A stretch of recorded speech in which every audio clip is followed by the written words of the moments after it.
I did it all for selfish reasons. That's the whole point. Be selfish. And through that, choosing the self-service, this reason, I saw that in reality, I was giving honor and gratitude to something bigger and greater to myself.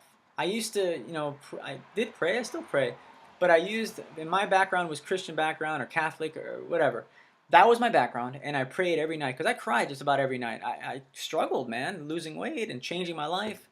And so I write my own little prayers and stuff. And Mother Teresa, read her books, you name it. I read a lot, and I was struggling. I was desperate. And what I found out was by choosing to be selfish and taking care of the body, it became like a procedure. You take care of the body, the mind changes, the way you look at things change, and it's an honor and gratitude to whatever God you believe in, whether it be the God of Abraham or Jesus or Allah or whatever, Greek God, Egyptian God, doesn't really matter. The point is those gods are created by men, and when you start realizing that, you're like, oh, wait a minute, yeah.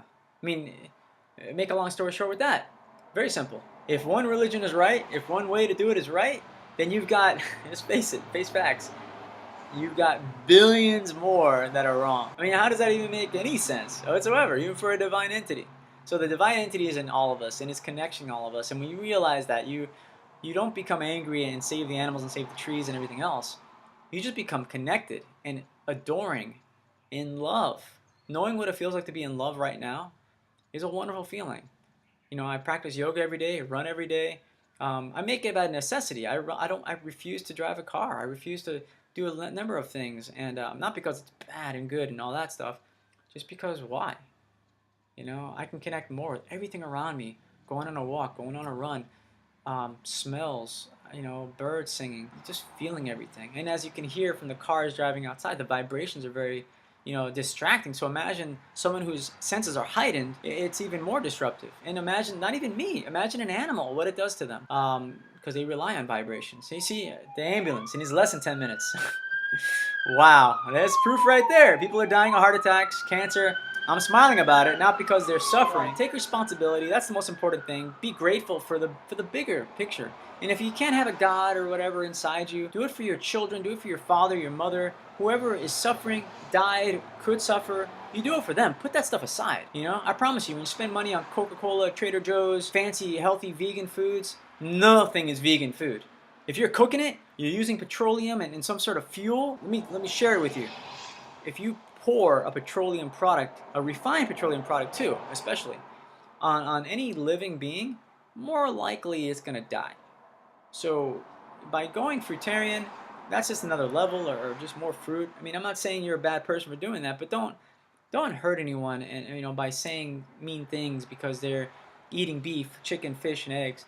No, they're hurting themselves. They're suffering, just like I was. I was eating that stuff because it sedated the suffering that I had inside me. It totally knocked me out, made me feel relaxed. Like an after Thanksgiving dinner, I'm just passed out. So it's a means to cope to pain. That's all it is. So be there for them. If you're compassionate and you want to be a vegan, put yourself up on a hunter's website. Go hunting with these people. Go fishing with them.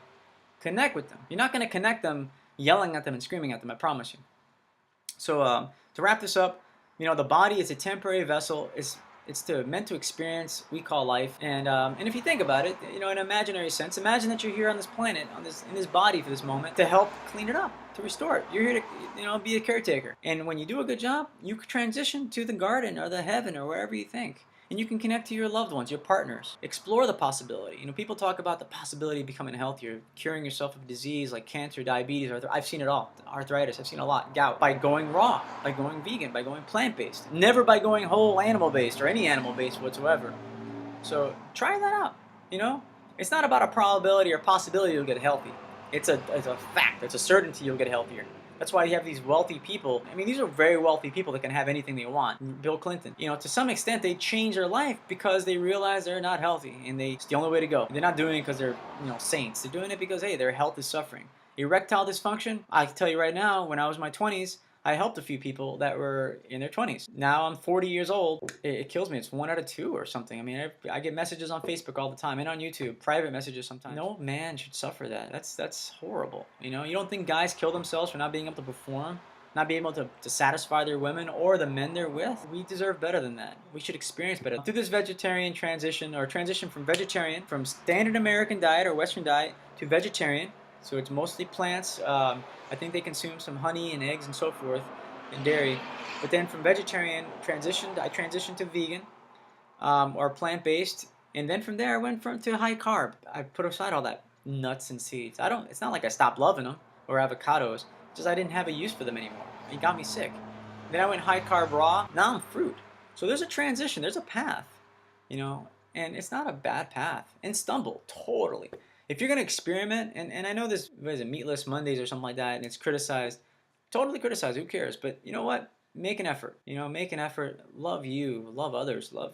I love you. I adore you. I'll never meet you sometimes. I'm willing to put aside certain things to be an example that, I can run 14 miles a day daily. Yesterday, 27 miles. Not to show off, but to show you, hey, you deserve this.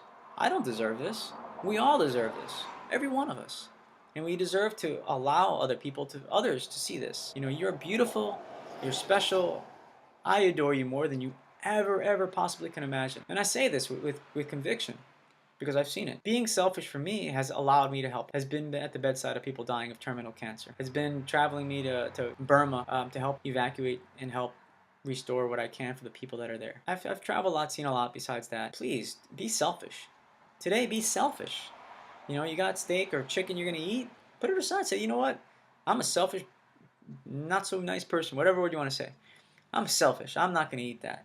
Because when I eat that, it's just harming this could be beautiful body, this beautiful face. Put it aside. Be a selfish person. It's okay. You deserve it. You deserve to be selfish. I adore you for being selfish. Thank you very much. I'm humbled.